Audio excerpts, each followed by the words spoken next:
Imagine waking up one morning, staring into the mirror, and asking yourself, why do I still feel empty, even though I have a job, friends, and things others might envy? The unsettling truth is, you are trapped in an illusion that happiness, freedom, and success will finally arrive when you just earn more, achieve more, or gain more recognition. But the Stoics, men who endured betrayal, exile, war, slavery, and even death, left behind brutal lessons that still cut through time. Once you internalize these lessons, you will never look at life the same way again. In this video, I'll share with you 10 Stoic lessons that can reshape the way you live, think, and respond to the world. These aren't just abstract theories from old philosophy books. They were carved into reality by people like Marcus Aurelius, a Roman emperor leading through plague and war, Seneca, a statesman forced to live under a tyrant, and Epictetus, a slave whose master crippled him but could not break his spirit. And here's my promise. Lesson number 10 might completely reframe how you face your greatest fear, the fear of death. Stay until the end, because it could be the moment you stop wasting your life and start living it fully. Lesson 1. You don't control everything. The first Stoic lesson is perhaps the hardest to accept. Most of life is beyond your control. We live as if control were guaranteed. You plan your career, your relationships, even your vacations. You expect the universe to play along. But what happens when the company collapses, the partner leaves, or the flight is cancelled? You rage, you despair, you feel cheated. Epictetus cut through this illusion with his famous line, "Some things are up to us, and some things are not." So what is up to you? Your thoughts, actions, decisions, and attitude. What is not? Pretty much everything else.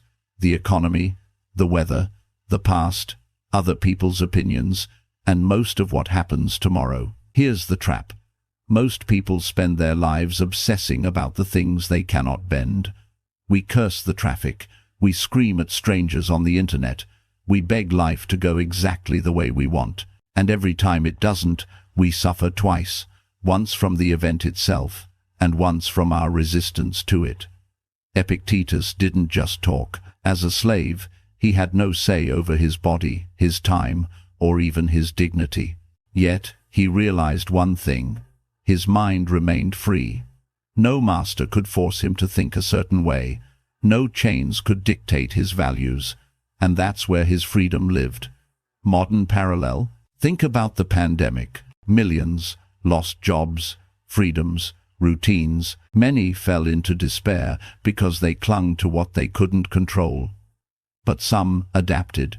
They learned skills, built businesses, spent time with family. The same storm, but completely different experiences. Harsh truth has shown. If you fail to separate what you control from what you don't, your life will be ruled by frustration. The Stoic practice here is simple but life-changing. Draw the line daily. Ask yourself, is this within my control? If yes, act. If no, release. Your peace depends on this. Lesson 2. Death is unavoidable. Memento mori. Remember that you will die. At first glance, it sounds dark, almost morbid. But for the Stoics, this reminder was a compass pointing toward a meaningful life. Marcus Aurelius, the emperor of Rome, woke each day with unimaginable power, armies, wealth, influence. Yet he reminded himself daily, you could leave life right now. Let that determine what you do and say and think. Why would the most powerful man in the world meditate on death? Because he knew power, luxury, and reputation are fragile. Death levels all. The king and the beggar, the general and the soldier, all meet the same end. The modern world, however, hides death. We avoid speaking of it. We soften it with euphemisms. We distract ourselves from its certainty. But the more we deny it, the more reckless and wasteful our lives become.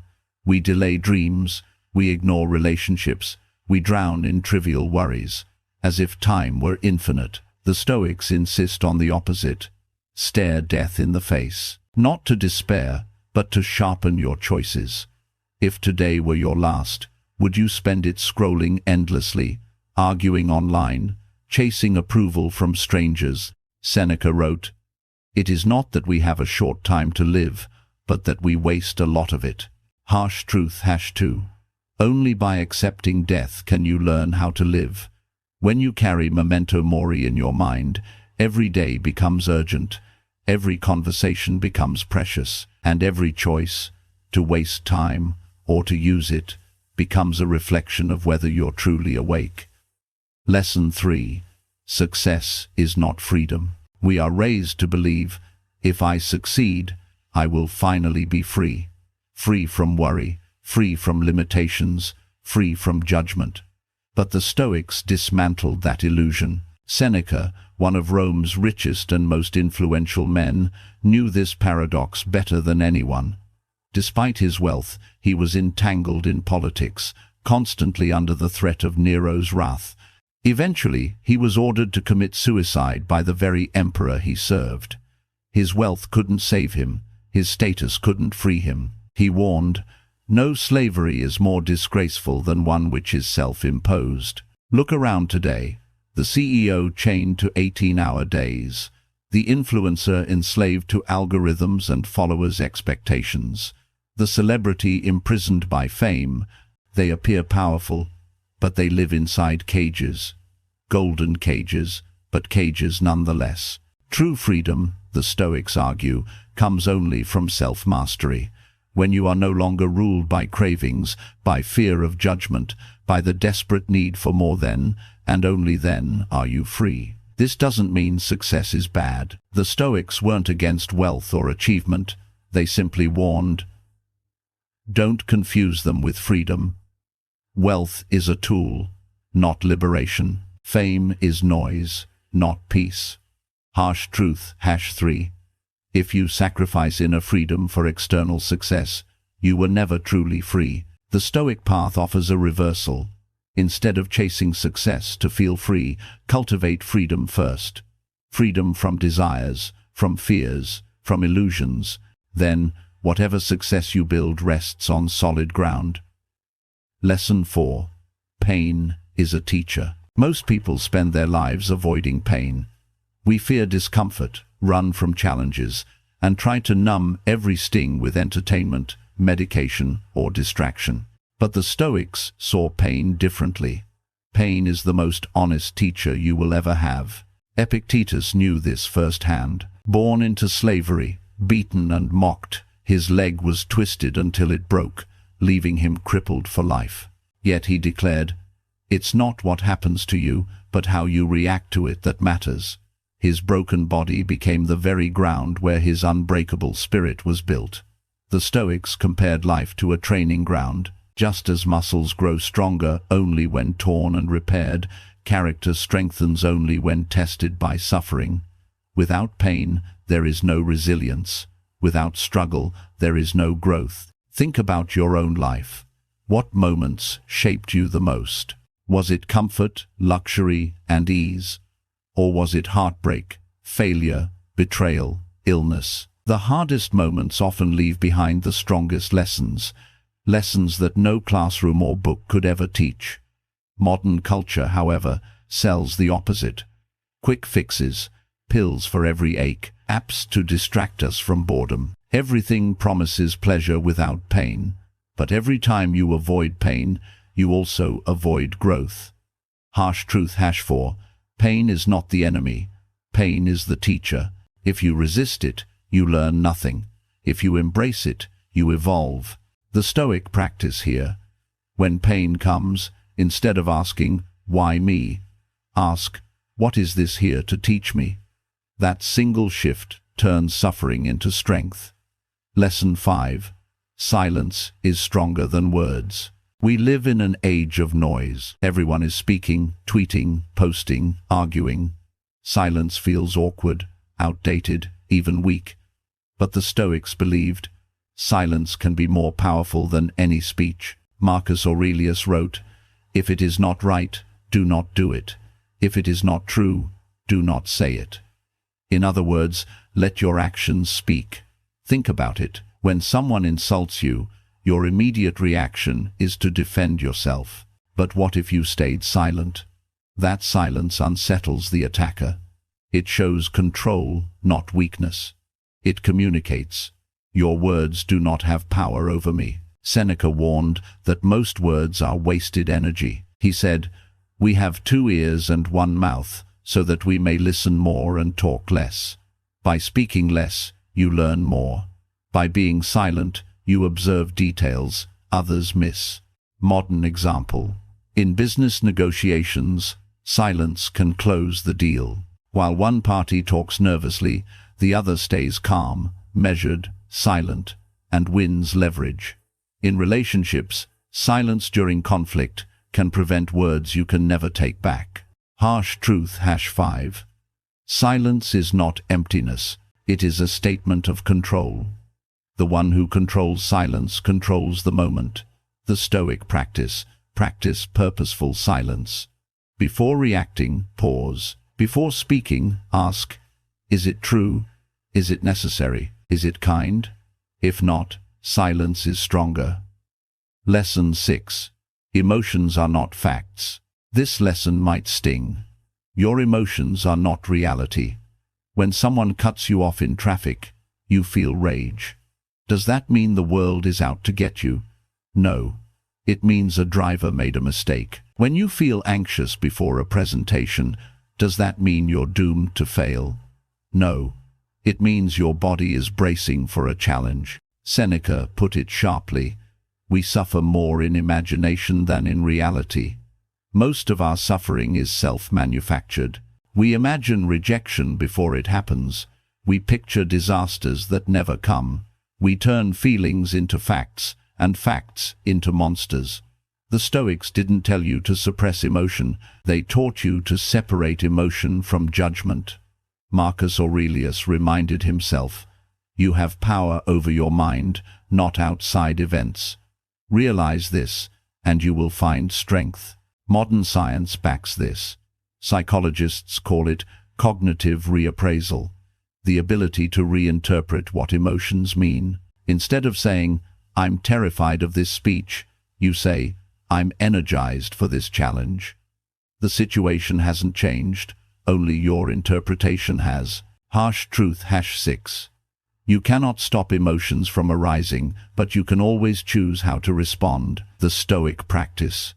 Whenever an emotion surges, ask yourself, is this a fact or just a feeling? That pause separates the wise from the reckless. Lesson 7. Discipline equals freedom. At first, it sounds paradoxical. How can discipline, which feels like restriction, equal freedom, which feels like absence of restraint? But the Stoics understood something timeless. Without discipline, you are a slave. The undisciplined man is not free. He is ruled by cravings, by addictions, by laziness. He may indulge whenever he wants, but he is never truly in control. Think of an athlete. He wakes up early, trains relentlessly, watches his diet. To outsiders, it looks like sacrifice. But because of that discipline, he enjoys the freedom of mastery, the freedom to run faster, fight harder, play longer. Think of a musician. Hours of practice, repetition, failure. To outsiders, it looks boring. But because of that discipline, she has the freedom to create beauty, to improvise, to play what her soul desires. Discipline doesn't restrict freedom, it creates freedom. Marcus Aurelius lived under constant pressure as emperor. Without discipline, he would have been consumed by luxury, anger, or fear. But discipline kept him steady, able to rule Rome with calmness, even in crisis. Harsh truth #7. Without discipline, you are a prisoner of yourself. With discipline, you hold the key to your freedom. The Stoic practice. Choose one area of life and impose discipline. Wake early, control your diet, finish what you start. Each act of discipline is a brick in the wall of freedom. Let's pause. We've covered 7 lessons. control, mortality, success, pain, silence, emotions, and discipline. And here's the question: which of these hits you hardest? Are you running from pain? Are you enslaved by emotions? Or are you mistaking comfort for freedom? Sit with that for a moment, because these realizations are not meant to feel comfortable, they're meant to wake you up. Lesson 8. Comparison destroys happiness. It's almost instinctive. You measure yourself against others. You buy a new car, and for a moment you feel good, until you see your neighbor's shinier one. You get a raise, and pride surges, until you find out your coworker got double. This endless race has no finish line. The Stoics knew it well. Epictetus said, "If you want to improve, be content to be thought foolish and stupid." Why? Because improvement requires focusing on yourself, not on how you measure up against others. The problem with comparison is that it makes happiness conditional. Instead of asking, "Am I living in line with my values?" you ask, "Am I doing better than him or her?" But there will always be someone richer, faster, stronger, luckier, and the moment you compare, joy evaporates. Modern science confirms this. Psychologists call it relative deprivation, the feeling of being poor not because you lack, but because you have less than others. Social media is built on this trap. Endless scrolling fuels envy, convincing you that your perfectly normal life is somehow not enough. The Stoic response? Withdraw from comparison. Marcus Aurelius reminded himself daily, "Be content with what you are, and wish not to change, nor dread your last day, nor long for it." Harsh truth, height. Comparison is a thief. It steals joy, peace, and gratitude. Every moment you compare, you lose. The Stoic practice. Each night, ask yourself, did I live according to my principles today? That is the only scoreboard that matters. Lesson 9. Loss is inevitable. Here is a truth most of us avoid. Nothing belongs to you forever. Not your wealth, not your health, not even the people you love most. The Stoics didn't say this to depress you, they said it to prepare you. Marcus Aurelius wrote, "Do not act as if you were going to live 10,000 years. Death hangs over you. While you live, while it is in your power, be good." Loss is the rhythm of life. Seasons change, bodies age, relationships shift, people die. To deny this is to invite devastation. To accept it is to unlock gratitude. Seneca advised practicing what he called premeditatio malorum, the premeditation of loss.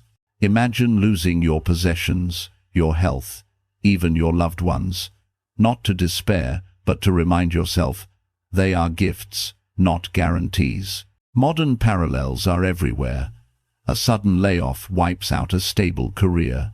A diagnosis changes a life overnight. A phone call at midnight takes someone you thought you'd always have. When loss arrives, those who clung hardest suffer most. But those who practiced Stoic acceptance grieve, yet they do not break. Harsh truth, #9. The tighter you cling, the harder you suffer when loss comes, and loss always comes. The Stoic practice. When you hold your child, your partner, your friend, remind yourself gently, they are mortal, they are not mine forever. This makes every hug more sacred, every conversation more alive. Lesson 10. Live by nature, not illusion. The final lesson ties them all together. Live according to nature. For the Stoics, nature meant reality itself, the way the universe unfolds.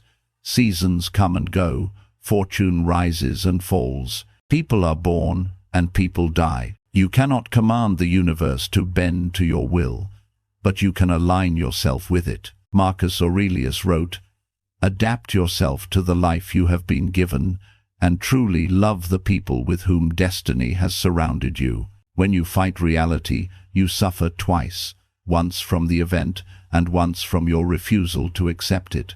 But when you flow with nature, Even storms cannot sink you. Think of a sailor. He cannot control the wind or waves. If he curses the storm, he dies.